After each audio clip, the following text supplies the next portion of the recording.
Okay, good morning, students. Welcome to our science class. I'm Mr. Ariel Albuero, and I will be your science teacher for today. And our topic is none other than the microscope.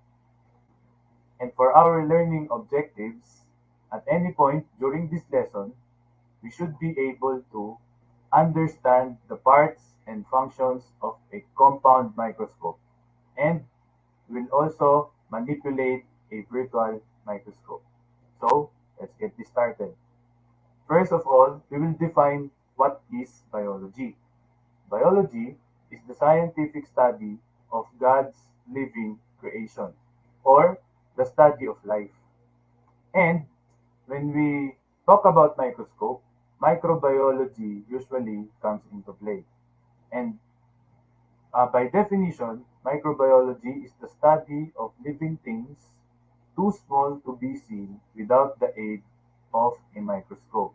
That small living things are also known as microorganisms.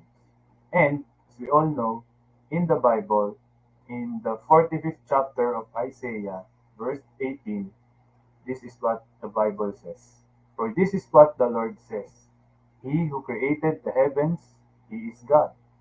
He who fashioned and made the earth, He founded it. He did not create it to be empty, but formed it to be inhabited. He says, I am the Lord, and there is no other. So indeed, the Lord is really good and faithful for having created this world, and for giving us wisdom and knowledge to explore His creation. And we all know He used human instruments to study the microorganisms and other things that are not seen by the naked eye. And that microscope is a powerful tool used by microbiologists or scientists to study microorganisms. And not only that, magnification is also required to study microorganisms. And having said that, microorganisms are tiny living organisms. Now let's go back to a short period of history back in the 17th century. We start off with Galileo Galilei. And by the way, he is also a believer of God. And while trying to develop his telescope, he used lenses with a shorter focal length to turn his telescope into a microscope that could be used to magnify small objects. So Galileo was the first to invent his own version of the telescope. Then he used the telescope to transform it into a microscope. And the name microscope for Galileo's compound microscope was coined by Giovanni Faber in 1625. Next, moving forward to Robert Hooke. Okay, Robert Hooke is the one who discovered cells. So he was inside the, or he compared the cells into a room in the monastery.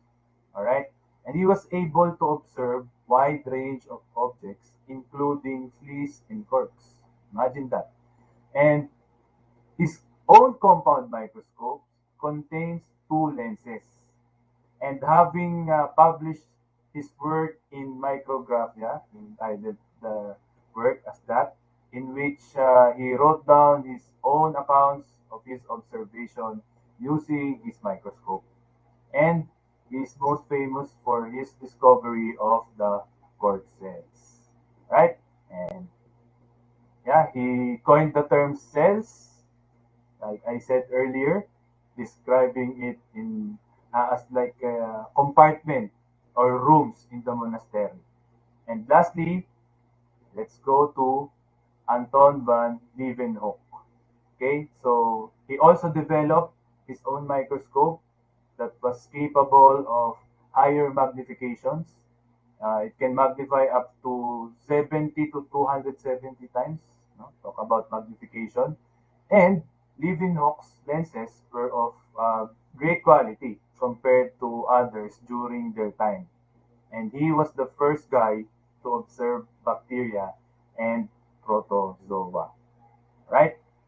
Now, let's move forward to the compound microscope in our present time because today it has allowed scientists, including us, to view structures of cells and microorganisms, and it has changed the field of science in many ways.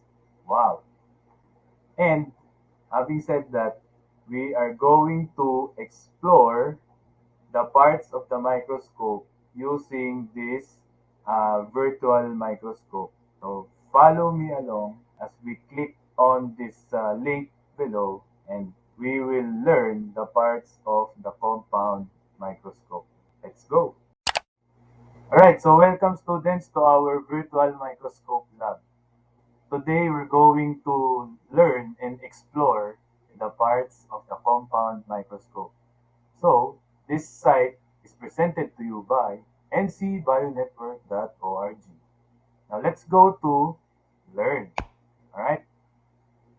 So, as a guide here, class, I want us to click the question mark icon to select the parts of microscope and let's learn each part.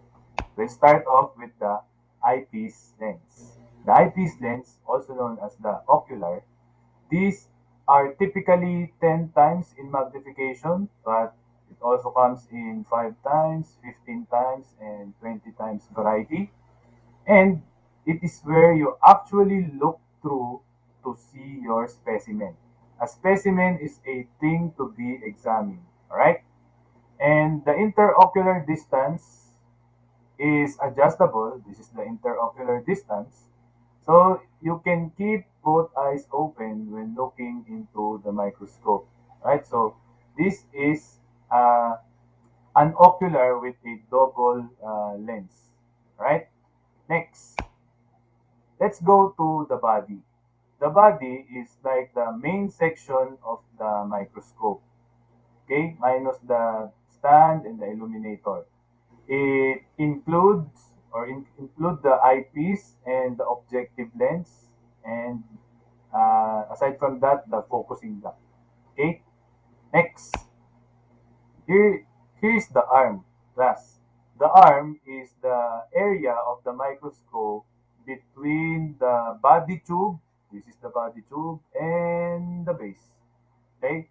So to carry the microscope, you hold the arm with one hand and place the other hand beneath or underneath the base, like this.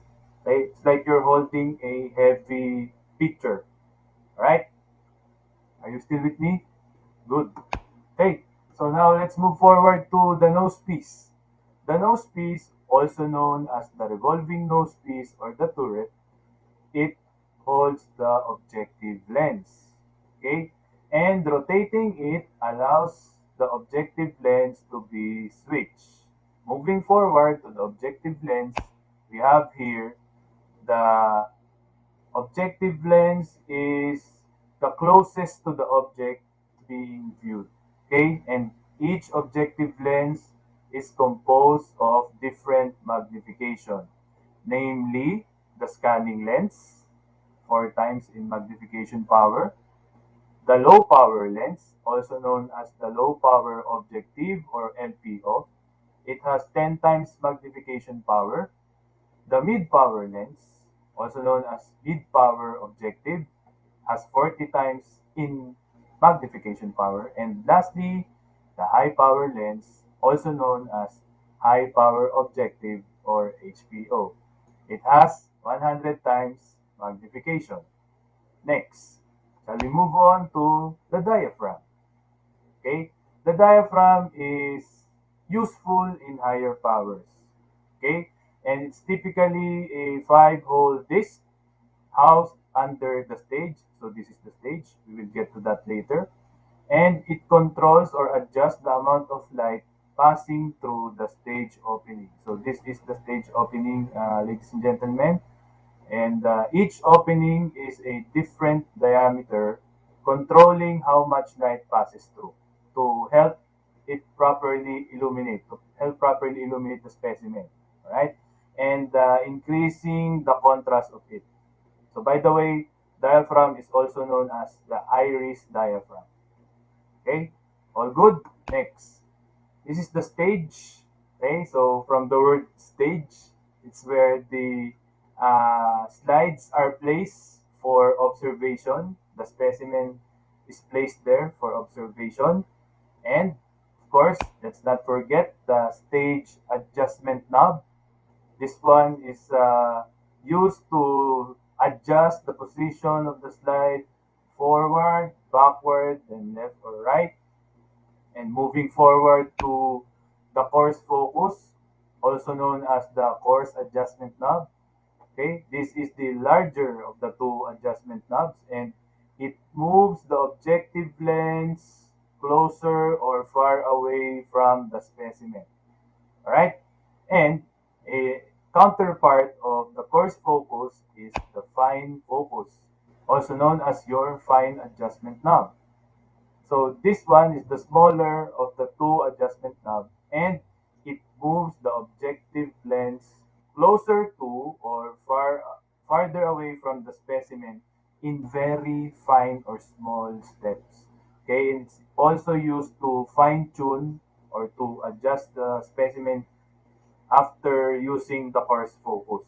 Okay, so the trick here is to use the coarse focus.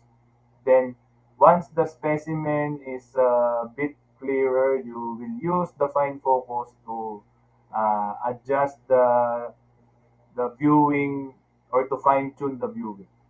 Okay, and of course the base or the foundation of the microscope. Okay, it's like the support structure of the microscope class. Okay, so a safety reminder for everyone to carry a microscope. Grip the arm with one hand, hold this arm in one hand, and the other hand underneath the base. Alright? Now, those are the parts of the microscope, and in a few moments, we will do the practice exercise finally. First things first, let's go to the main menu. Okay? Click Explore. Let's click Explore. Okay, so now let's open these slides and explore a variety of specimen and magnification through this virtual microscope. Okay, let's open this. So as you can see here, class, this is the overview of the sample slides. All right, so you will choose between plant slides, animal slides, bacteria slides, and human slides. Okay, let's begin with plant slides first. We will take a look at the onion root using the scanning objective. All right, so here's the scanning objective. Okay, and like I said earlier, adjust the coarse focus. Okay, so once the coarse focus is uh, placed, go to the fine focus on the middle. Okay, drag the icon to the right if you want it to be finely tuned. And if you're not satisfied with the light, you adjust it by dragging the icon on or to the right or to the left. Well, that looks fine with me. Then, once you have your specimen focus, click the screenshot button, screenshot the image, and paste it on our activity worksheet. Okay, so that's the scanning objective for the onion root. We will now change the objective to the LPO. Okay, so this is the LPO, people, and I want you to take a look at the specimen when it's placed under LPO or low power. Okay, this is how it looks like. Okay, let's adjust the coarse focus. Hey, well and good. I think that's fine. Yeah, you can see there the onion roots. Next, screenshot it and paste the image on the worksheet. Then followed by the mid-power lens or the mid-power objective. Let's view the onion root at 40 times magnification power. Okay, so as you can see here, this is the specimen of the onion root. Excellently done, Lancel. All right, I'll adjust the light. Okay, so once again, you screenshot the sample slide. Okay, if it's clear and it's nicely done. Right, so I think that wraps up our discussion for today, and I'll see you all next meeting. This is Mr. Alvero signing off.